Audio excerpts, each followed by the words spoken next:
Pois bem, queridos irmãos, abramos as nossas Bíblias nos Salmos, Salmo 8. Aqueles que aqui estiveram semana passada puderam ver a primeira parte deste Salmo, e hoje nós estaremos lendo então, ou ministrando, ou estudando, sendo edificado pela segunda parte deste Salmo. Salmo 8 é um salmo de Davi, né?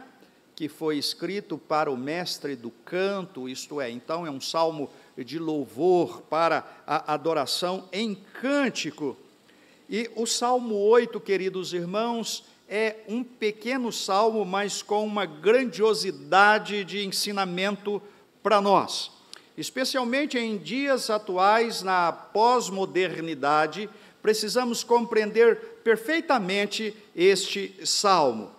E o Salmo 8, nos seus 9 versículos, sendo o verso 9 a repetição do primeiro, assim nos diz Salmo 8, palavra do Senhor. Ó Senhor, Senhor nosso, quão magnífico em toda a terra é o teu nome, pois expuseste nos céus a tua majestade. Da boca de pequeninos e crianças de peito suscitaste força por causa dos teus adversários, para fazeres emudecer o inimigo e o vingador. Quando contemplo os teus céus, obra dos teus dedos, e a lua e as estrelas que estabeleceste, que é o homem que dele te lembres e o filho do homem que o visites. Fizeste-o, no entanto, por um pouco menor do que Deus, e de glória e de honra o coroaste. Deste-lhe domínio sobre as obras da tua mão, e sob os seus pés tudo lhe puseste. Ovelhas e bois todos, e também os animais do campo, as aves dos céus e os peixes do mar, e tudo que percorre as sendas dos mares. Ó Senhor, Senhor nosso, quão magnífico em toda a terra é o teu nome. Oremos, queridos irmãos. Pai bendito, Pai querido, mais uma vez estamos na Tua presença e aquietados ou quedados aos Teus pés, rogamos que o Senhor, por meio do Teu Santo Espírito, na instrumentalidade do vaso de barro que escolheste, ministre aos nossos corações, edificando-nos, fortalecendo-nos, revelando-te a Ti mesmo e, ó Deus, dando-nos graça a fim de praticarmos esta palavra no nosso dia a dia. Ajuda-nos, pois, é a nossa oração em o nome de Jesus. Amém.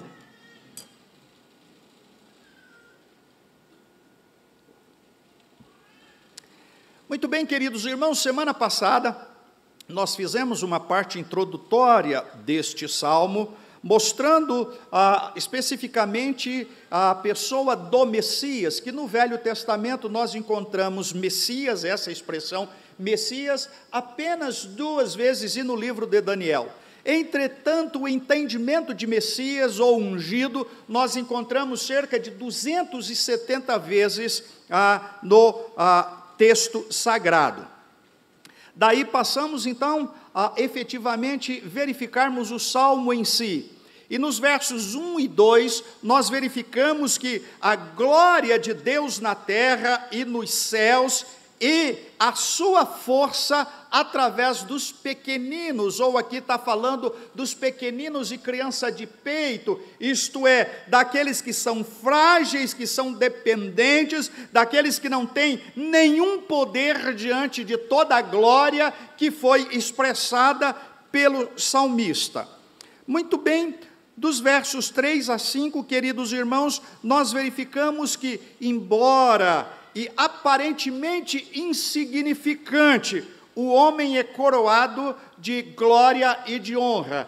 Essa aparente insignificância do homem se comparado com a grandeza do universo, e fizemos aqui algumas observações com relação ao tamanho do universo, ao número de galáxias, ao buraco negro que é maior do que o universo observável, e tudo isso, esta grandeza toda é que é comparada pelo salmista dessa aparente insignificância do homem.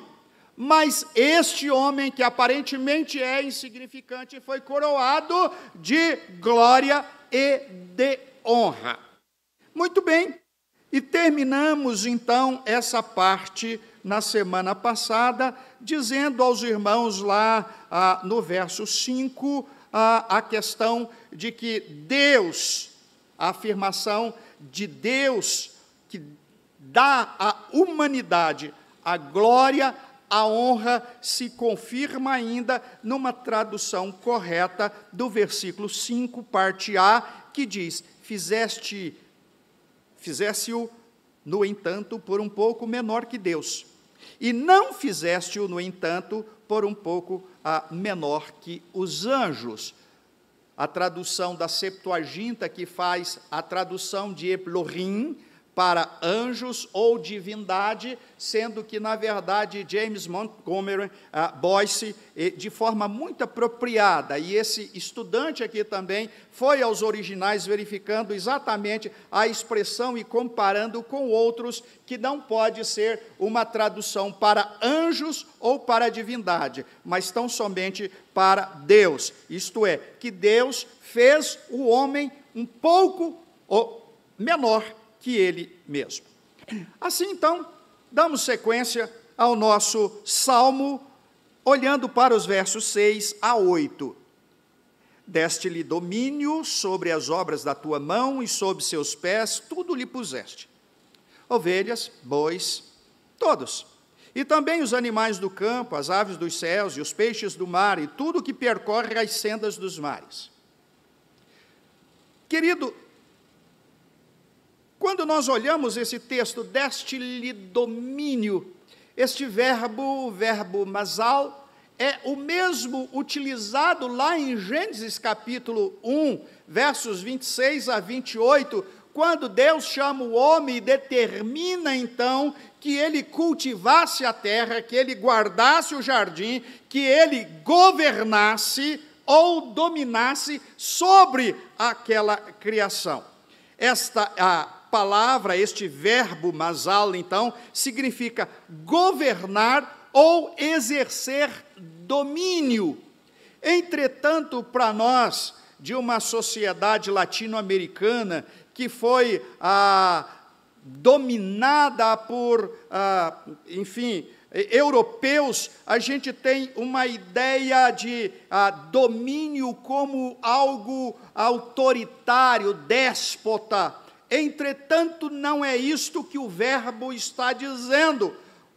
O fato de exercer domínio quer dizer exercer a autoridade recebida, e nesse caso é uma autoridade delegada por Deus. Então, Davi compreendeu o mandato de Deus para Adão e aos seus descendentes na criação, lá em Gênesis capítulo 1, versos 26 a 28, e o capítulo 9, verso 2, quando fala exatamente desta autoridade de governar ou de exercer o domínio sobre a criação que Deus havia criado. E isto tanto pelo decreto de Deus, como através da habilidade superior. O que quer dizer isto? Nós fomos feitos à imagem e semelhança de Deus.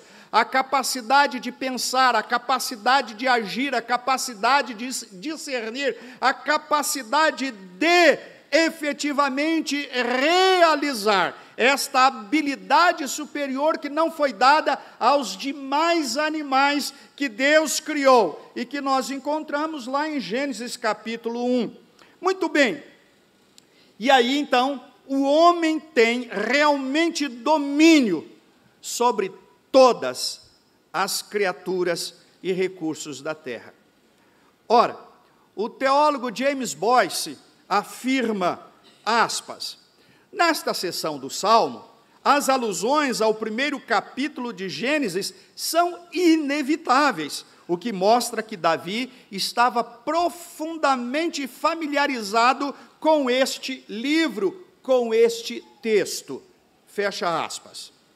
Talvez, queridos irmãos, e eu creio assim, que esse conhecimento de Davi tenha vindo exatamente de sua mãe, né?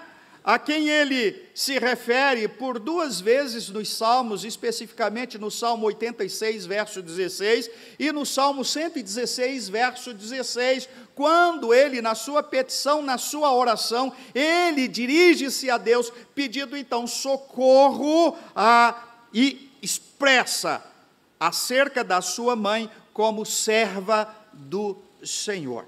Ora,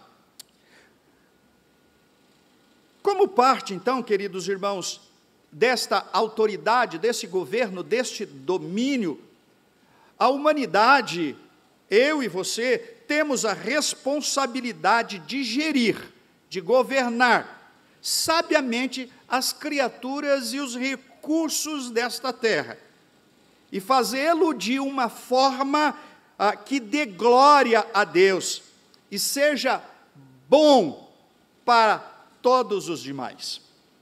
Quando nós olhamos a natureza, e o Brasil é riquíssimo em bens, quer seja na flora, na fauna, na nossa geologia, o que nós temos visto, na verdade, é uma gestão irresponsável de todos os recursos. Quando falamos de água potável, queridos, o nosso país ele é abençoadíssimo e as pessoas fazem uso deste recurso, não dando glória a Deus, como se fosse um bem infinito, e não o é.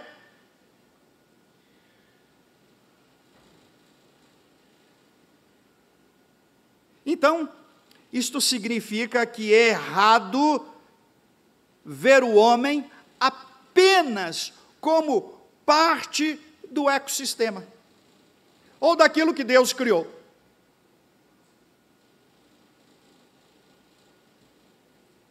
Porque, se assim determinarmos, nós estamos negando ao homem a autoridade delegada por Deus em Masal, isto é, em governar, em exercer autoridade sobre as obras ou a obra criada. Por outro lado também, como disse ainda há pouco, é errado o homem abusar do ecossistema, tornando-se assim um mau administrador, um péssimo administrador, um administrador corrupto daquilo que, em última análise, efetivamente pertence a Deus. Olha o que nos diz Salmos 24, verso 1, do Senhor é a terra, o mundo e os que nele habitam, o que nele contém, tudo. O mandato de domínio permite ao homem, efetivamente, que use os bens da natureza, os recursos da terra, as criaturas, para seu benefício, para benefício do próprio, mas fazendo-o com sabedoria e com responsabilidade. Ora, quando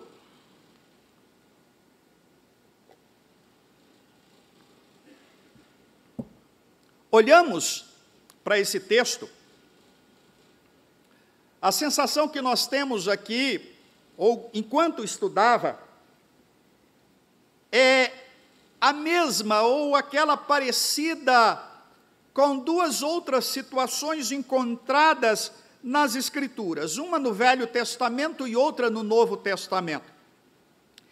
É de que o homem, ele é um servo cujo Senhor lhe delega autoridade, domínio, para atuar como um administrador da propriedade do seu Senhor.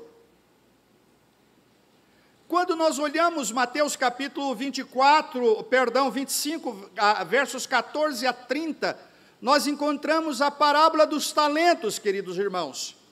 E determinado Senhor ia deixar a terra E chamou então os seus servos, a um dá 5 talentos, a outro 2 talentos, a outro 1 talento.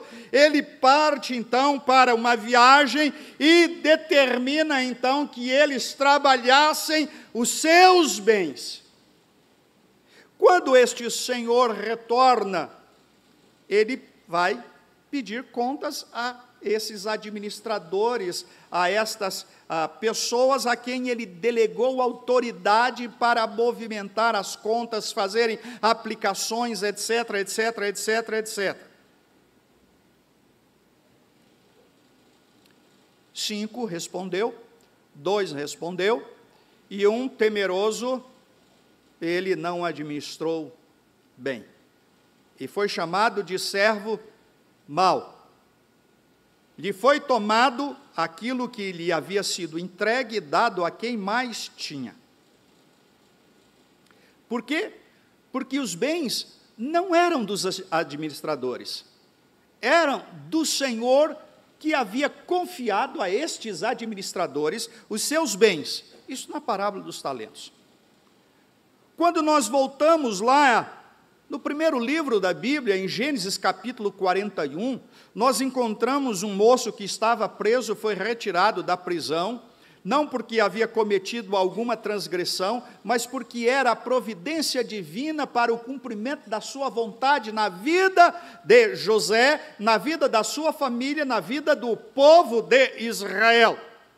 Este moço, então, é levado à presença de Faraó, e então, efetivamente, aquele que dominava toda a terra do Egito, a quem confere a ele autoridade, ou delega a ele autoridade para administrar todos os assuntos econômicos, financeiros e administrativos da terra do Egito, onde qualquer coisa só se moveria na terra do Egito se fosse determinado por José. Entretanto, o texto diz que apenas Faraó estaria acima de José, porque é este quem estava delegando esta autoridade. Por que trago isso aqui nesta noite, irmãos, para nós entendermos que tudo o que nos vem às mãos, precisamos trabalhar com responsabilidade, com sabedoria, para a glória de Deus, sabendo que um dia seremos chamados perante Ele para prestação de contas. Não se engane. Não se engane. Tudo nos foi dado para administrarmos. Ora, nestes exemplos, queridos irmãos, os administradores exerciam grande poder. Eu creio que nós conhecemos uma expressão: pode muito, mas não pode tudo. Você pode muito, mas não pode tudo. Porque toda a autoridade exercida pelos seres humanos é uma autoridade delegada. A fonte de autoridade, a fonte de poder é o Senhor. Todo poder me foi dado no céu e na terra. Isto é o que o nosso Senhor declara ao delegar autoridade especificamente, então, para a evangelização. Ora, então, queridos irmãos, esses administradores respondiam ao seu Senhor, lá de Mateus 25, como José respondia a Faraó. E tanto o Senhor quanto o Faraó esperava que estes administradores administrassem os seus bens, aquilo que possuía, com sabedoria, com responsabilidade.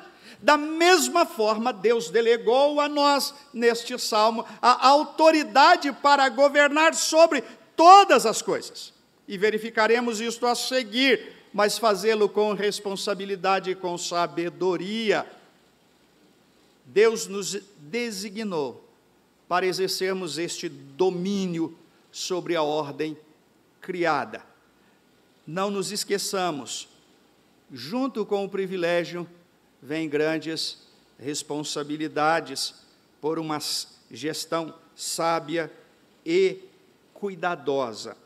Olha aí o verso 6, queridos irmãos, e o texto nos diz: deste-lhe domínio sobre as obras da tua mão, e sob seus pés tudo lhe puseste.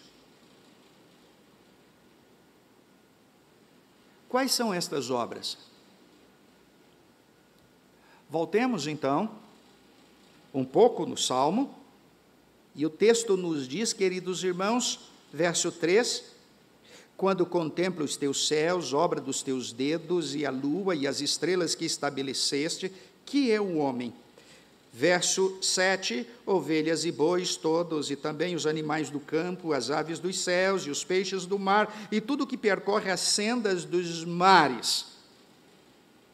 Tudo isso Deus colocou sob os pés.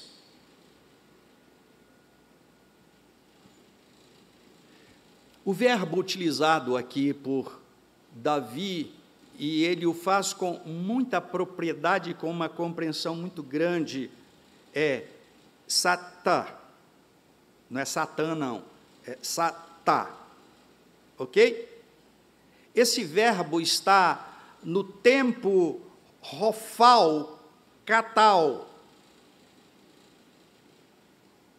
que é um tempo verbal utilizado na língua hebraica exatamente para indicar uma ação realizada por alguém e que tem continuidade.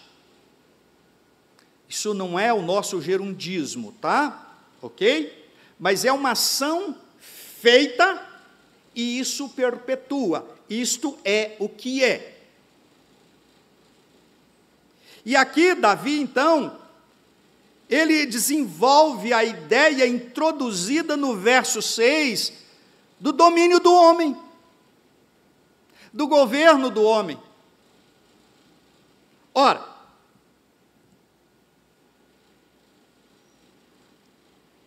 tudo foi dado e isto foi colocado sob os pés dos homens. Aquilo que é obra de Deus foi dada para ele governar.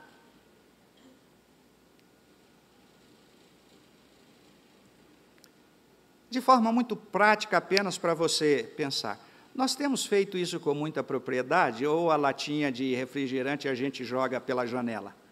O saco plástico a gente joga pela janela? O lixo orgânico a gente não faz separação com o reciclável?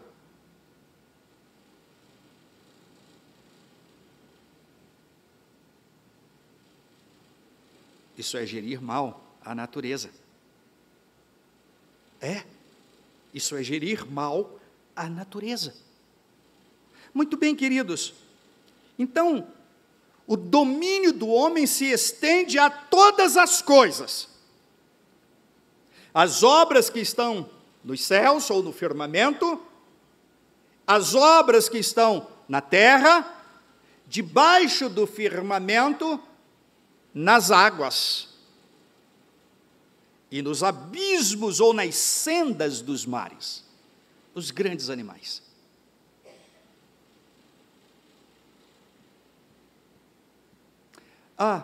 O leão é o rei da selva. E você é o rei do leão. Deu para entender?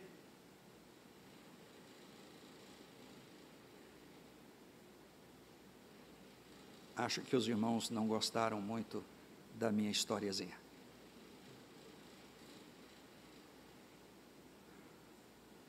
Ok? O apóstolo Paulo, então, citou esta passagem, queridos irmãos, em 1 Coríntios, capítulo 15, verso 27, e ele o faz da mesma forma que o autor aos Hebreus o faz. E em 1 Coríntios 15, 27, ele diz, porque todas as coisas sujeitou debaixo dos pés. E quando diz que todas as coisas lhe estão sujeitas, certamente exclui aquele que tudo lhe subordinou. Sim, eu sei que está falando acerca de Jesus Cristo, e é aqui que nós vamos começar a fazer a conexão exatamente do Salmo messiânico. Quando a gente lê Hebreus capítulo 2, queridos irmãos, dos versos 5 até o verso 9, o texto nos diz: pois não foi a anjos que sujeitou o mundo que há de vir, sobre o qual estamos falando. Antes, alguém em certo lugar deu pleno testemunho, dizendo: que é o homem que dele te lembres, ou o filho do homem que o visites. E aqui está recitando o Salmo 8, fizeste-o por um pouco menor que os anjos. Esta citação aqui não é Deus, é anjos, porque a expressão original no grego aqui é águelos, tá? Então seria anjos mesmo, e não theos. Se fosse Deus, a expressão utilizada pelo autor aos Hebreus, ele, em vez de usar águelos, ele usaria theos, tá? Mas a expressão é águelos. Muito bem, de glória e de honra o coroaste, e o constituíste sobre as obras das tuas mãos. Todas as coisas sujeitaste debaixo dos seus pés. Ora, desde que ele sujeitou todas as coisas, nada deixou fora do seu domínio.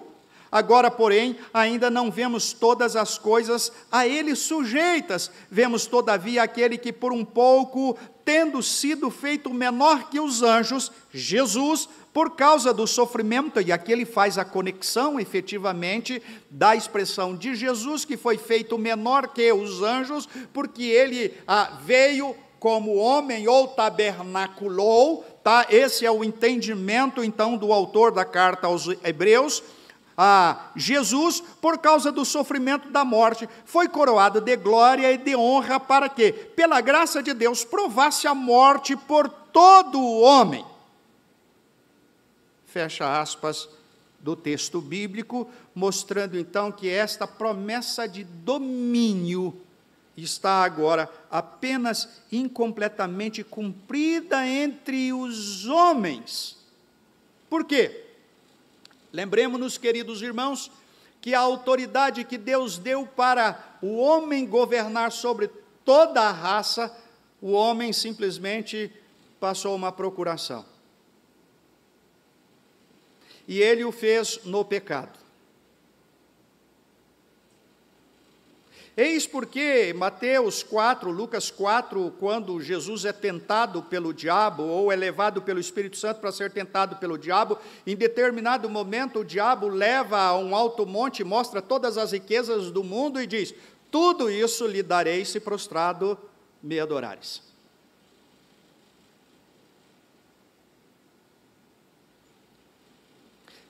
No entanto, sigamos. Será finalmente cumprida esse governo, esse domínio completo, cumprido em Jesus, o Filho do homem.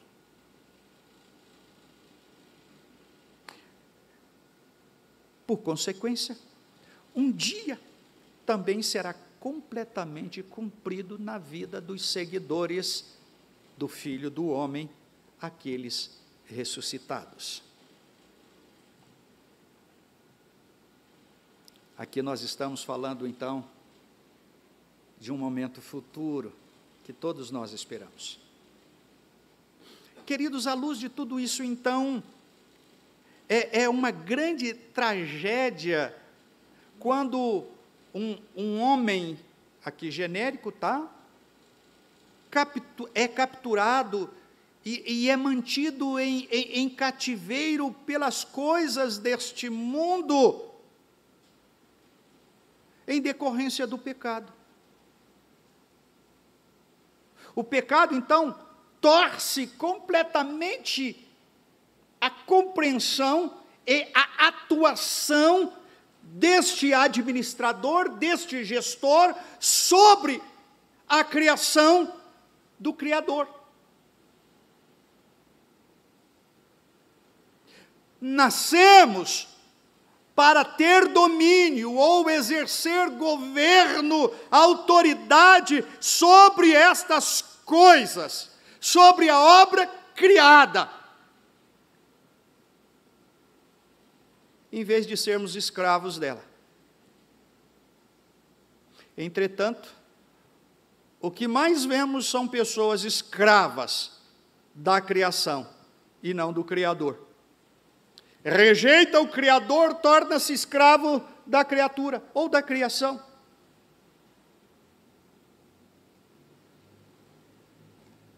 À medida, então, queridos irmãos, que nos aproximamos dos versos finais do nosso salmo de hoje, eu ainda quero enfatizar algo mais sobre a supremacia do homem, conforme retratado no Salmo 8. Bom, já foi sugerido que Davi,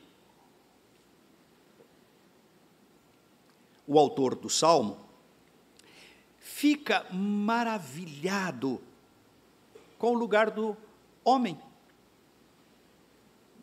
como coroa. Veja aí o verso 4.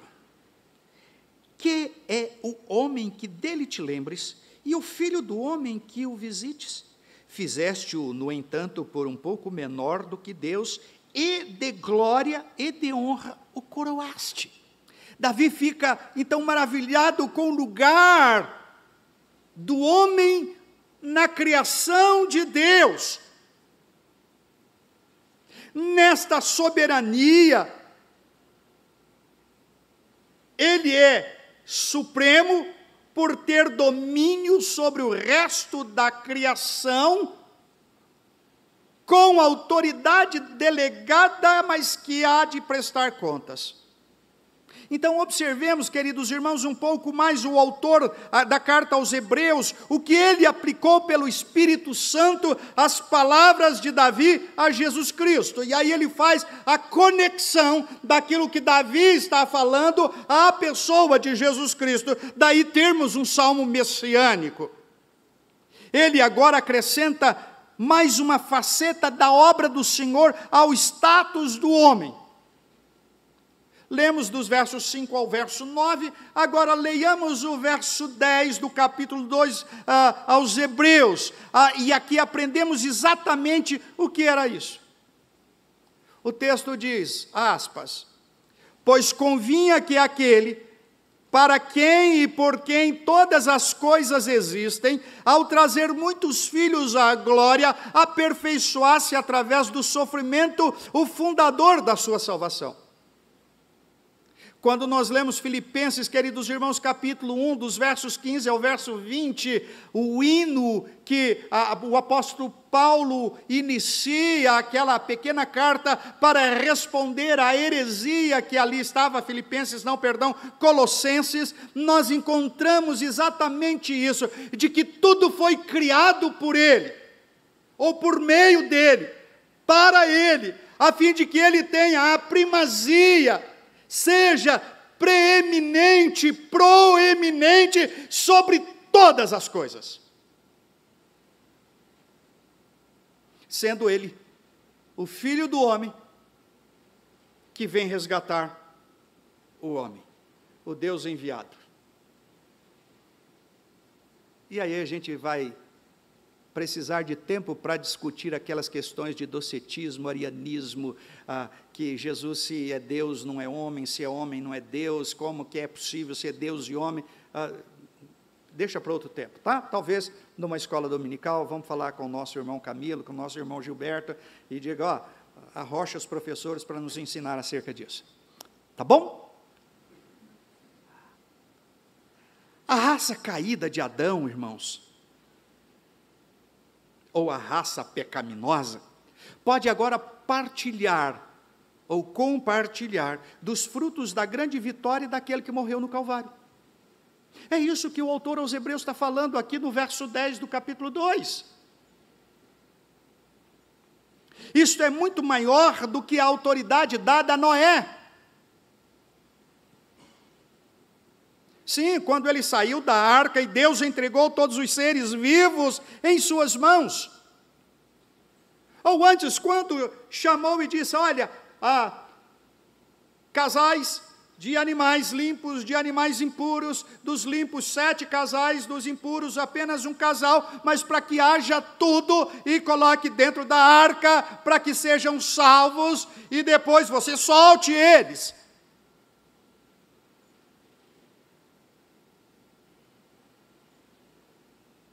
Isso é muito maior, então, que a autoridade dada a Noé, quando saiu da arca e Deus entregou todos os seres humanos nas suas mãos. Também, queridos irmãos, o Senhor não apenas, como o último Adão, provou a morte pelo homem, mas Ele também garantiu na sua morte a salvação que promete a todos aqueles que nele crê, bem como um lugar de glória, um lugar de honra, um lugar de destaque, um lugar onde Ele está. Consequentemente, isto é maior que Adão, isto é maior que Noé, isso é maior que qualquer um outro poderia realizar.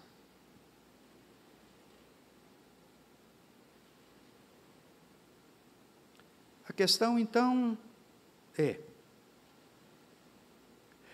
a pergunta importante que surge disso, queridos irmãos, em nossa reflexão e que trago para os irmãos é: você está entre o grupo que Ele está honrando, dando glória e honra e preparando para levar para a glória? Você faz parte? É um eleito? Eu não posso dizer para você, mas você pode olhar para você pelo Espírito Santo, auscultar a sua alma. Não é escutar, auscultar mesmo, a sua alma. E poder dizer, pela graça de Deus, eu sou um eleito. Porque eu sei quem eu era, eu sei quem eu sou. Não por mim, mas pela graça do Senhor. Nosso pensamento final, então, a respeito do homem vitorioso, coroado de glória e honra, é encontrado um pouco mais à frente em Hebreus capítulo 2, lá nos versos 14 e 15. Olhe aí na sua Bíblia, ou leia aqui na transparência, quando o texto assim nos diz, abre aspas, portanto, visto que os filhos participam da carne e do sangue, ele também participou das mesmas coisas, para que pela morte destruísse aquele que tem o poder da morte, isto é, o diabo, e livrasse todos aqueles que por medo da morte foram sujeitos à escravidão vitalícia.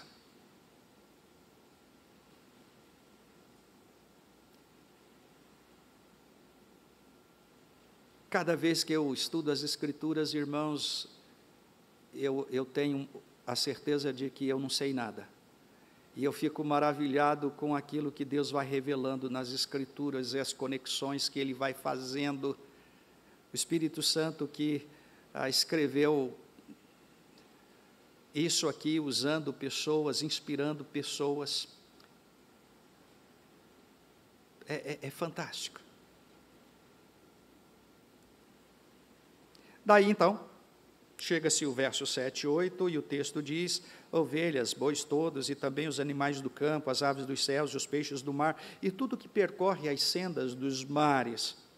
Com essa expressão, é aquilo que o salmista aí do domingo passado nós falamos quando ele, quem é o homem ou o filho do homem? É, na verdade, um paralelismo que é utilizado aqui para citar de forma apenas não exaustiva o governo dos homens. E essa lista que Davi faz aqui é muito simples, mas dá para dizer então que é sobre todos os animais e que serve simplesmente para ilustrar os tipos de responsabilidade que Deus delegou aos homens. Veja, eu não estou dizendo aos crentes, eu estou dizendo aos homens. Ok? Aos seres humanos. Animais, pássaros e criaturas marinas constituem apenas uma pequena, uma ínfima parte deste portfólio de Deus. Também nós somos responsáveis por todos os demais.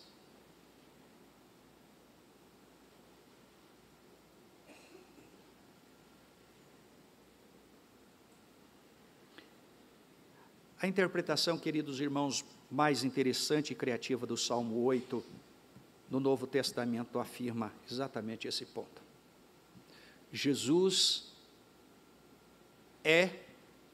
está e é no clímax, ou o clímax da história, no lugar de Adão, o primeiro, no lugar de Israel, no lugar de Davi. Mas ele está de forma diferenciada e diferentemente de todos estes precursores que fracassaram na sua atividade de governança. E aí Hebreus 2:8 nos diz: todas as coisas sujeitastes debaixo dos seus pés. Assim, chegamos ao último verso do nosso salmo nesta noite, que nos diz: ó Senhor, Senhor nosso, quão magnífico em toda a terra é o teu nome. O salmista, então, queridos irmãos, termina como começou, exaltando o nome de Deus e declarando sua majestade, observando que, embora Deus seja o Deus da pequena nação de Israel, sua reputação, sua glória, sua majestade permeia por toda a terra e nos céus. Ó Senhor, Senhor nosso, Yahweh Adedeinu, quer dizer Senhor, Senhor nosso, quão magnífico em toda a terra é o teu nome. Então, quando Davi pensou em quão vasto domínio Deus havia dado ao homem, isso fez louvar a Deus novamente. Ele inicia louvando a Deus por aquilo que Deus fez. Ele lembra isso ao escrever. É impossível não dizer: ó Senhor, Senhor nosso, quão magnífico em toda a terra é o teu nome. É impossível.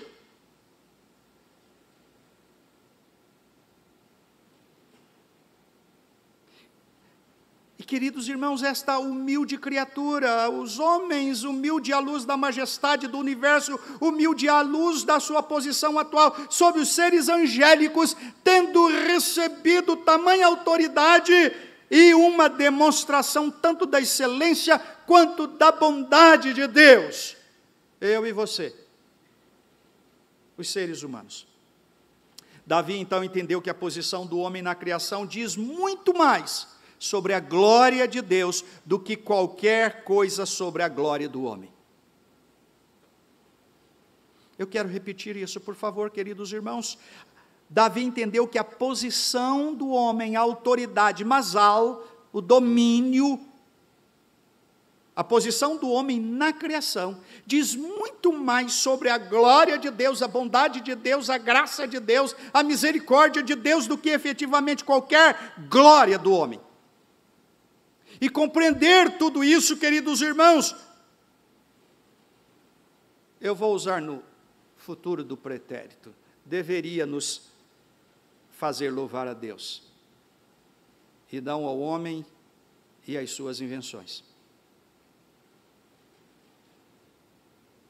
O ex-diretor da Tyndale House e comentarista de vários livros do Antigo Testamento, dentre eles os Salmos, Frank Derek Kidner, ele escreveu quanto a este versículo do Salmo 8 o seguinte, aspas: pois o domínio do homem sobre a natureza, por mais maravilhosa que seja, fica em segundo lugar em relação ao seu chamado como servo e adorador, a cujos filhos o nome do Senhor foi revelado.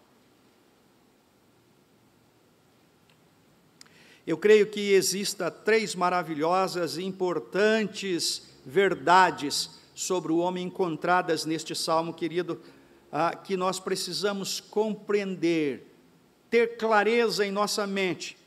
E quando estas verdades elas são negadas ou são negligenciadas, o homem nunca é o que Deus o criou para ser. A primeira verdade é que Deus fez o homem.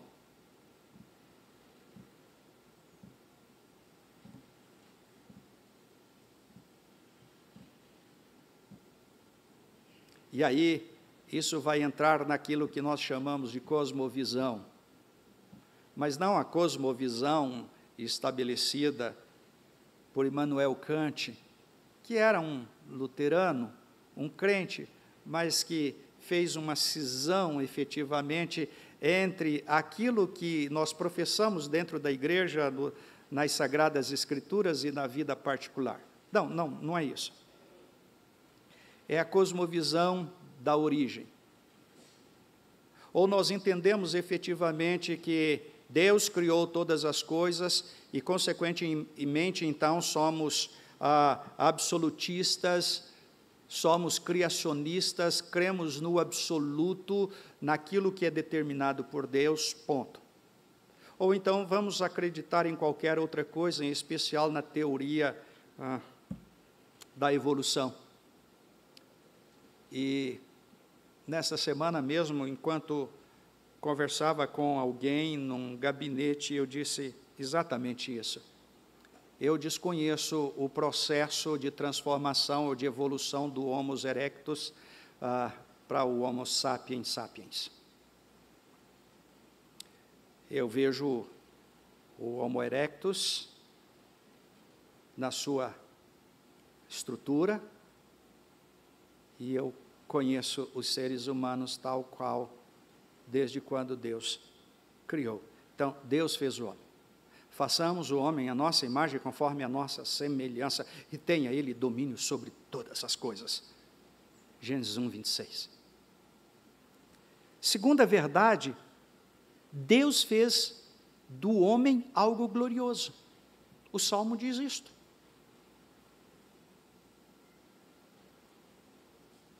A terceira verdade é que Deus criou o homem para um destino elevado e digno.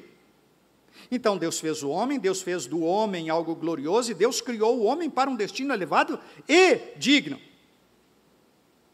E todas estas três verdades estão enraizadas naquilo para o qual Deus criou o homem.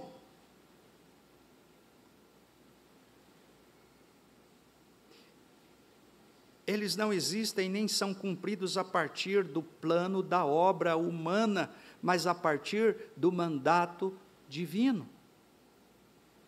É por isso que este salmo glorioso sobre o homem é ainda mais um salmo sobre o Messias, que tem domínio sobre tudo, inclusive sobre o meu e o seu coração, e o coração de todos da raça humana, que insiste em viver em rebelião contra Deus, o verdadeiro Senhor.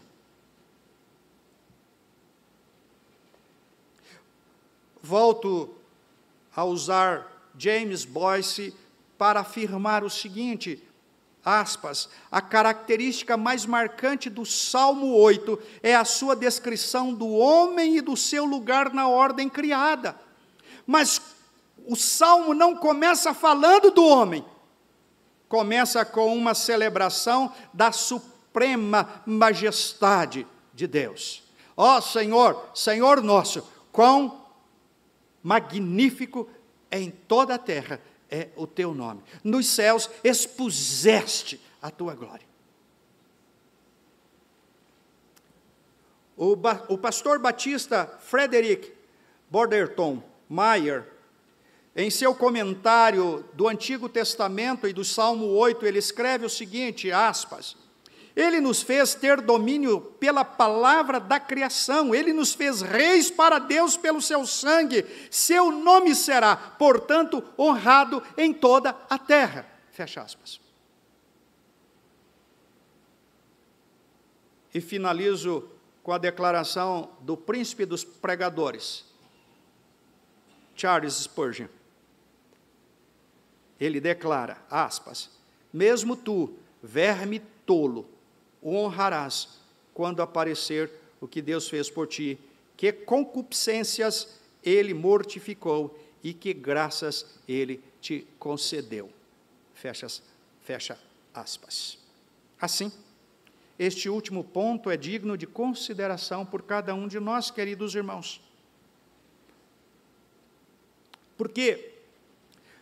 Porque quando nós olhamos, queridos, a sociedade é uma sociedade hostil àqueles que adoram a Deus, a verdade de Deus, o absoluto de Deus e a revelação de Deus, seja de judeus, sejam de cristãos.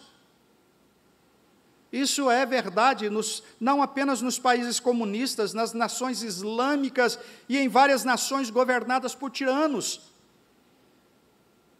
Isso é verdade na Europa, onde a igreja já foi dominante, mas agora é, na melhor das hipóteses, vestigial. Epa, que palavrão é esse? Aquilo que só tem vestígios, tá? Está atrofiada.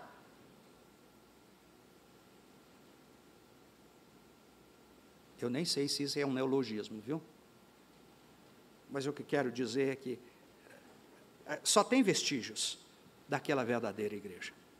Nos últimos anos, isso se tornou verdade também nos Estados Unidos da América, que outrora se orgulhava, e, erroneamente, eu devo admitir, tá? De ser uma nação cristã, eminentemente cristã, mas onde um número crescente de pessoas se sente antagônicas à verdade de Deus.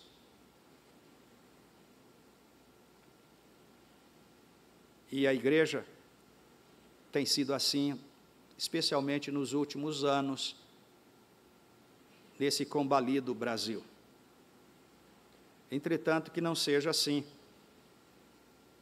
nas nossas famílias, nos nossos lares, nas nossas vidas. Chegando ao final deste salmo messiânico, a glória de Deus e a obra da sua criação, que aplicações nós podemos extrair deste salmo?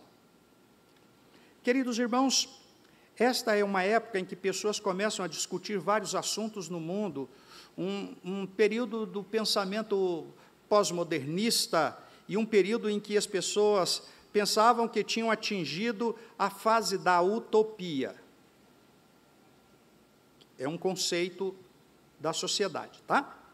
Este é um momento em que diferentes teorias estão surgindo para desacreditar a obra de Deus. E assim, então, urge a necessidade, queridos irmãos, de um ensino sólido, de que nenhuma teoria do Big Bang, de conceito da utopia, de evolucionismo ou pensamento pós-moderno possa produzir uma peça tão magnífica quanto o nosso universo. Pelo poder da palavra de Deus, haja luz e houve luz. Haja, haja, haja, haja. Façamos o homem à nossa imagem, conforme a nossa semelhança.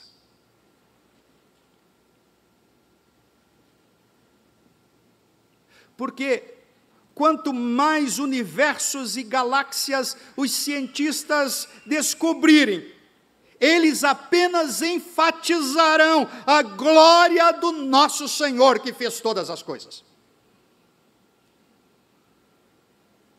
Quanto mais a ciência descobrir na área da medicina,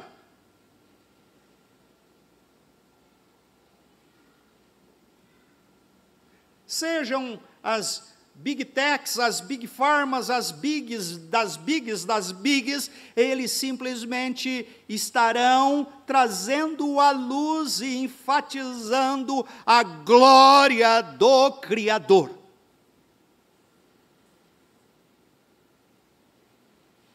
Porque é o Criador quem governa efetivamente, delegou autoridade para administradores fazê-lo.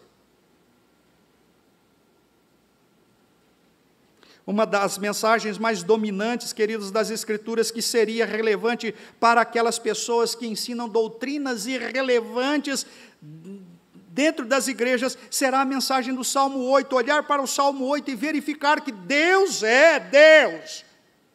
Os homens têm uma posição de destaque, mas é uma autoridade delegada e que terá que prestar contas a este Criador.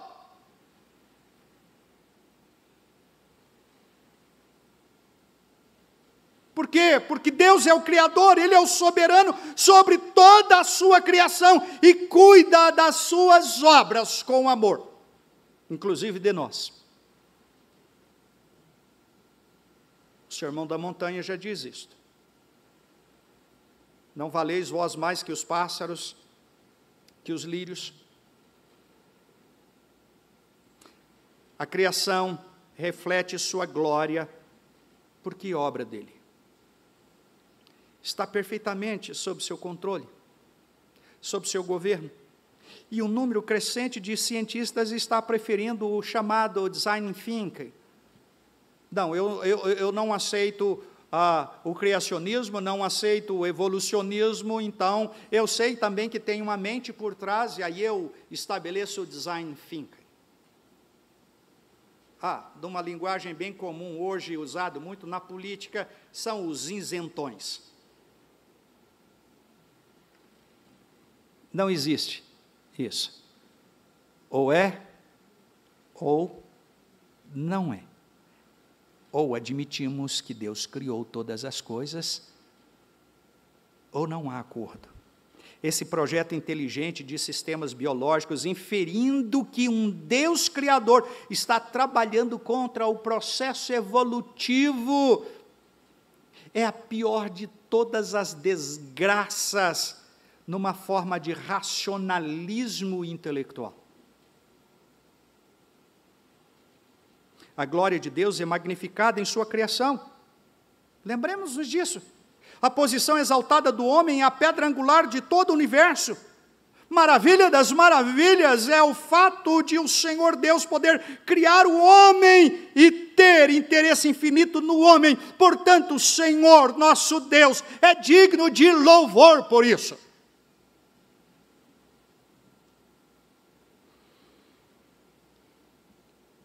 Foi dito nessa manhã. Nosso catecismo, primeira pergunta. Eu e você, qual a razão de existirmos? Porque fomos criados. Deus nos fez para o louvor da sua glória, para louvar o Senhor, para glorificar o Senhor e para nos alegrar com Ele eternamente. Fora dessa compreensão, só haverá frustração e dores por lutar contra o Criador que estabeleceu todas as regras. Portanto, compreendamos que fomos feitos à imagem do Senhor para a glória do Senhor, acima de toda a sua criação, para administrá-la. Então, quando pararmos de pensarmos que em Cristo, ou quando paramos e pensamos que em Cristo nós fomos transformados de senhor ninguém em senhor alguém, de um pecador desgraçado, amarrado pelo cramunhão, que iria viver com ele eternamente no inferno, mas Deus, em sua infinita graça, antes da fundação do mundo, nos elegeu e no devido tempo, na plenitude do tempo dele, nos alcançou com uma irresistível graça, e irá nos levar para morar com ele eternamente. Isso é motivo de glória, isso é motivo de regozijo. E aí não há o governo humano, por pior que seja, não há problema por pior que seja, não há enfermidade por pior que seja, que possa tirar de nós essa alegria e esse louvor. Pode até fazê-lo por um breve momento, mas não vai tirar de nós. Portanto, ao Deus Criador, seja a honra, seja a glória, seja o louvor, para todo sempre. Amém. Colocando-nos em pé, oremos ao Senhor.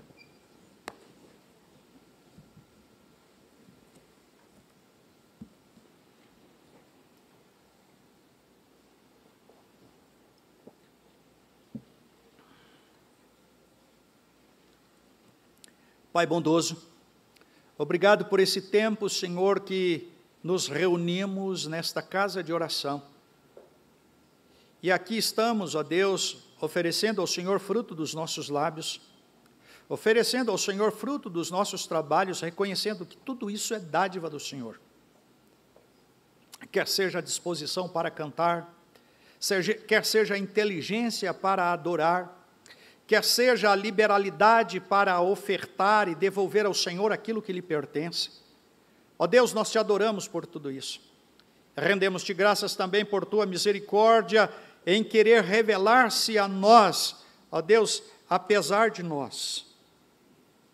Dá-nos graça, por meio do teu Santo Espírito, e ó Deus, que possamos meditar nesta palavra e aplicá-la diariamente no nosso viver, reconhecendo que tu és Criador de todas as coisas, e tu nos amaste com um amor tão especial, que nos delegaste autoridade, domínio sobre todas as obras das tuas mãos.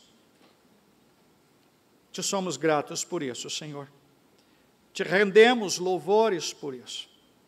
E, Senhor, agora que quando estaremos indo para os nossos lares, que o Senhor nos despeça em paz, em graça, levando-nos debaixo do teu cuidado, dando-nos uma semana de trabalho, ó Deus amado, debaixo do teu cuidado, e ó Deus, ajudando-nos a em tudo glorificar o teu nome e reconhecer o teu cuidado e a grandeza do Senhor, ó Deus, em todas as áreas, e a bondade do Senhor para conosco. Obrigado pelos meus irmãos aqui presentes. E obrigado, Senhor, por aqueles que estão nos acompanhando pela internet. Obrigado por todos os irmãos da IPCG. E mais uma vez lembramos daqueles que estão enfermos e, ó Deus, fracos na fé. Que o Senhor abençoe cada um com a tua graça, com a tua bondade, com o teu amor. Se servido, Senhor, de nos abençoar. É a oração que a ti fazemos em nome de Jesus. Amém. Agora, amados irmãos, que o amor de Deus, nosso Pai, a graça inefável de Jesus Cristo, Filho Salvador, as benditas consolações do Espírito Santo sejam convosco, com todo o povo do Senhor sobre a face da terra, não só agora, mas para todo sempre. Amém.